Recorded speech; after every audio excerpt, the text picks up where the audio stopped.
Hello guys, my name is Abhay Pratap और आज हम स्टार्ट करने वाले हैं 11th क्लास का सिलेबस।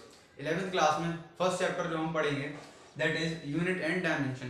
तो यूनिट एंड डायमेंशन चैप्टर शुरू करते हैं। इसमें सबसे पहले हमें जो पढ़ना है दैट इज फिजिकल क्वांटिटीज। हमें ये पता करना है कि फिजिकल क्वांटिटीज क्या होती हैं।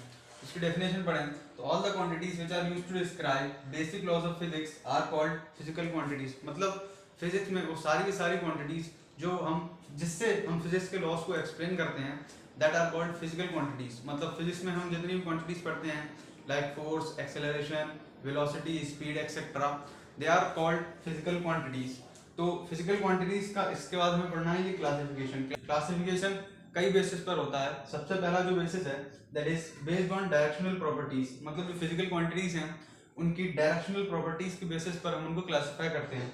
फर्स्ट जो होती हैं दैट आर स्केलर्स और इसी में सेकंड पार्ट है दैट आर वेक्टर्स। मतलब जो फिजिकल क्वांटिटीज होती हैं दे can B scalars and they can B vectors.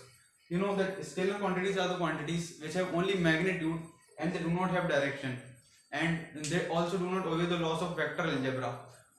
Examples of scalar quantities include mass, time and volume and so on. While the examples of vector quantities are the quantities which have magnitude as well as direction and they also obey the laws of vector algebra. If we see the examples of vector quantities, then it includes force, acceleration, velocity and so on. Physical quantities को next basis पर classify करेंगे। Then this classification is based on dependency. मतलब physical quantities जो होती हैं वो कौन सी physical quantity किस पर डिपेंड होती है। तो इसमें दो चीज़ें पढ़नी है हमें, fundamental quantities and derived quantities. जो फंडामेंटल क्वांटिटीज होती हैं they do not depend on any other quantity and they can be explained uniquely और individually. For example these quantities do not depend on other quantities for their complete definition और explanation. मतलब जो fundamental quantities होती हैं ये खुद में ही explain होती है। इनको एक्सप्लेन करने के लिए किसी दूसरी फिजिकल क्वांटिटीज की जरूरत नहीं पड़ती है।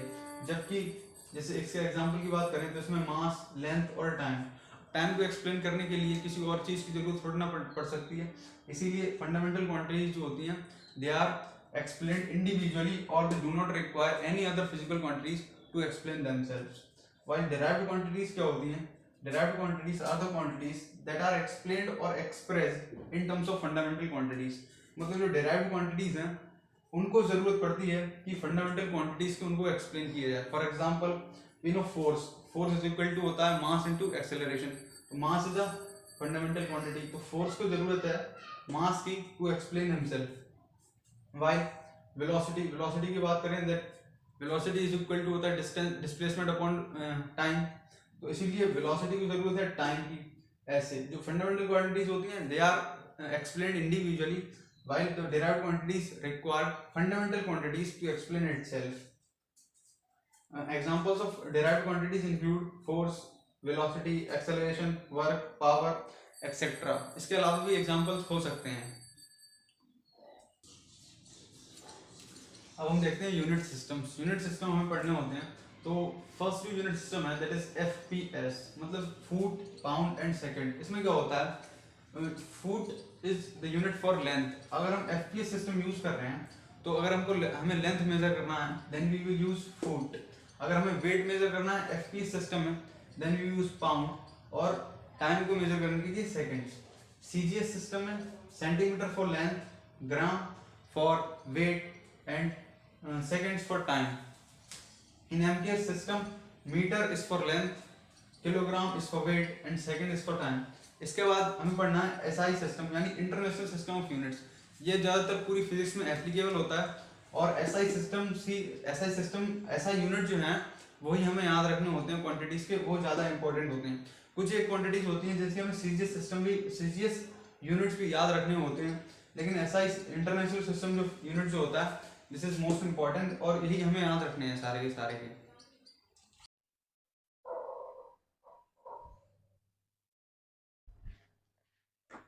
नेक्स्ट देखते हैं हम जो फिजिकल क्वांटिटीज हमने पढ़ी थी उसमें देखते हैं कि जो बेसिक क्वांटिटीज होती हैं वो कितनी होती हैं और उनके SI यूनिट्स क्या होते हैं। अगर मैं बात करूं फिजिकल जो बेसिक क्वांटिटीज होती हैं तो फिजिक्स में 7 बेसिक क्वांटिटीज मानी गई हैं या फिर 7 बेसिक क्वांटिटीज होती हैं। उसमें क्या क्या होता है, that is mass, length, time, temperature, electric current, luminous intensity and amount of substance. ये जो 7 बेसिक क्वांटिटीज होती हैं फिजिक्स में, इनके यूनिट्स की बात करें देन इट इज मास, मास के लिए किलोग्राम, लेंथ के लिए मीटर, टाइम के लिए सेकंड, टेम्परेचर के लिए केल्विन, फिर ampere for current, candela for luminous intensity and mole for amount of substance.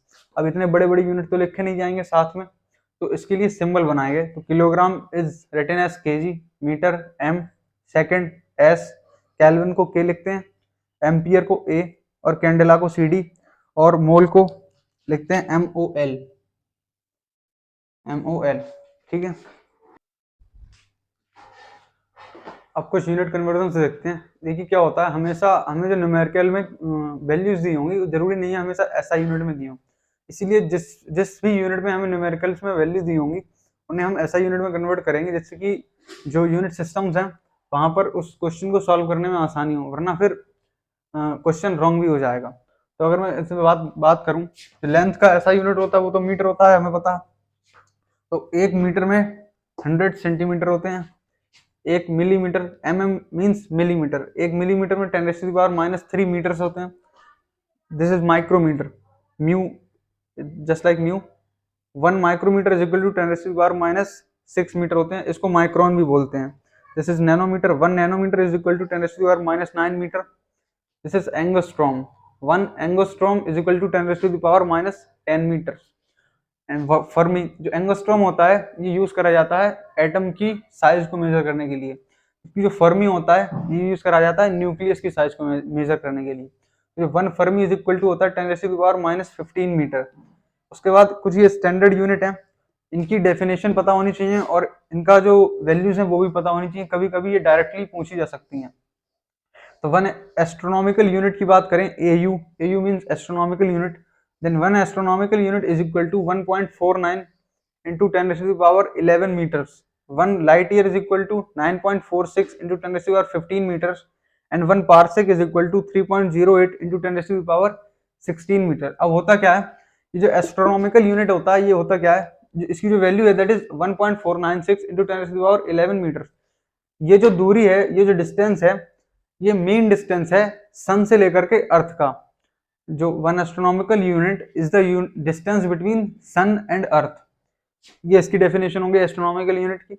अगर लाइट ईयर की बात करें then 1 light year is the distance travelled by light in vacuum in 1 year.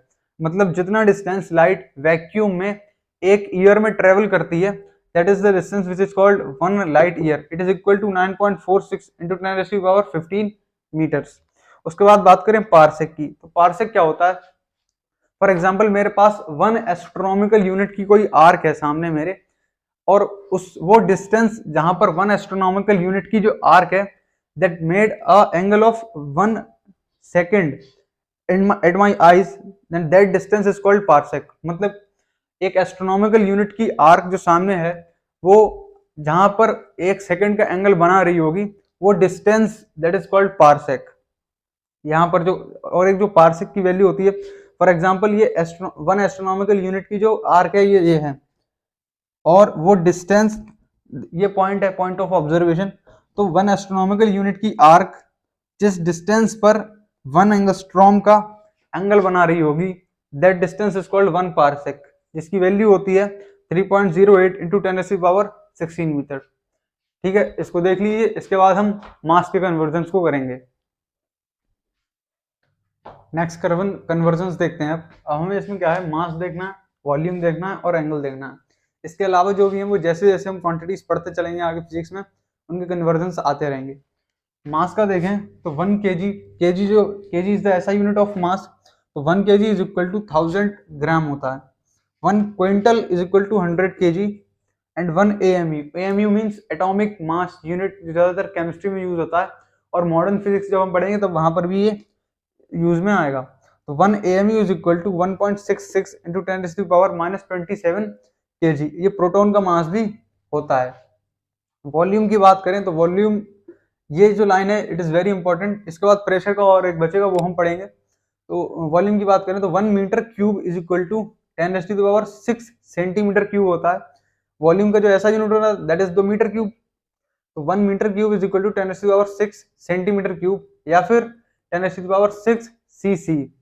और उसके litre में बात करें तो 1 metre cube is equal to 10⁻³ litres. Angles की बात करें तो पाई रेडियन, जो एंगल मेजर करा जाता है that is measured in radian और डिग्री, दोनों में मेजर किया जाता है। तो pi radian is equal to होता है 180 डिग्री। इसका मतलब 1 रेडियन में कितने डिग्री होंगे? 1 radian will be equal to 57.3 degree. 1 revolution मतलब एक चक्कर पूरा या एक सर्कल पूरा बनाने के लिए 360 डिग्री होते हैं। तो 360 डिग्री मीन्स 2 पाई रेडियन। इसके बाद हम बात कर देंगे प्रेशर की।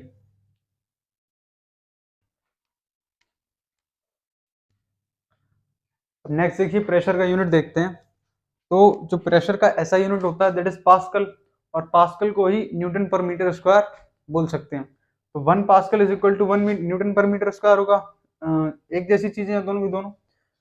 जो इसका प्रेशर का सीजीएस यूनिट होता है, तो न्यूटन का सीजीएस यूनिट डाइन और मीटर का सीजीएस यूनिट होता है दैट इज सेंटीमीटर। तो जो पास्कल यानी कि pascal is the SI unit of pressure और डाइन पर centimetre square is CGS unit of pressure. तो इसका सीजीएस यूनिट होता है, उसमें अगर बात करें सीजीएस यूनिट यानी डाइन पर सेंटीमीटर स्क्वायर, उसमें बात करें तो 1 न्यूटन पर मीटर स्क्वायर में 10 डाइन पर सेंटीमीटर स्क्वायर होते हैं।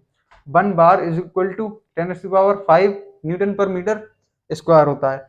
एटमॉस्फेयर में बात करें then 1 atmosphere is equal to 1.0132 bar. कभी कभी हम इसको नेग्लेक्ट भी कर सकते हैं, बहुत ही कम क्वेश्चंस ऐसे होंगे जिसमें हमें एग्जैक्ट रखना पड़ेगा। बाकी हम 1 एटमॉस्फेयर को 1 बार के इक्वल भी रख सकते हैं, क्योंकि 1.01 काफी कम है ना ये उसके 1 के बाद में। 1 एटमॉस्फेयर इज इक्वल टू 1.0132 बार, या इसको पास्कल में बोलें तो 1.01 10⁶ पास्कल। इसी को आगे अगर लेकर के चलें तो 1 एटमॉस्फेयर इज इक्वल टू 1.0132 बार, इतना पास्कल। उसके बाद 760 एम ऑफ एच जी यानी मिलीमीटर ऑफ एच जी, और इसी के आगे 760 टॉर होता है। यानी ये पूरी लाइन में सारे के सारे कन्वर्जेंस आपस में रिलेटेड हैं। इन दोनों टर्म से हमें क्या पता चलता है कि 1 mm of H G and 1 torr आपस में बराबर बराबर होते हैं, क्योंकि देखो 1 एटमॉस्फेयर के इक्वल आए हैं ना दोनों के दोनों, वो भी 760 mm ऑफ एच जी है and this is torr also 760। Okay,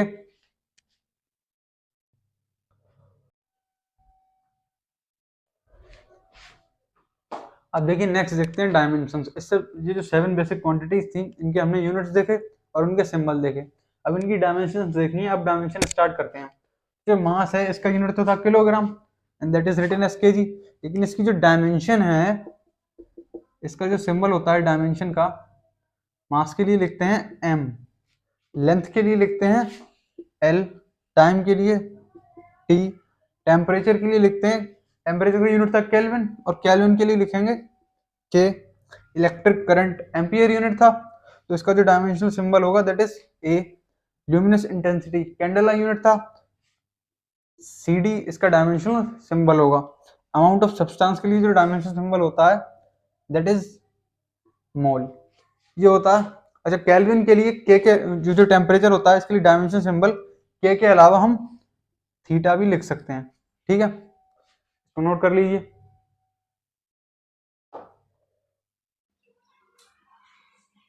आज हमने 7 बेसिक क्वांटिटीज पढ़ी थी, उनके ऐसा यूनिट पढ़े थे, उसके बाद पढ़े थे कुछ कन्वर्जन्स, उसके बाद हमने देखे थे जो डायमेंशंस होती हैं और डायमेंशनल सिंबल्स इन 7 बेसिक क्वांटिटीज के।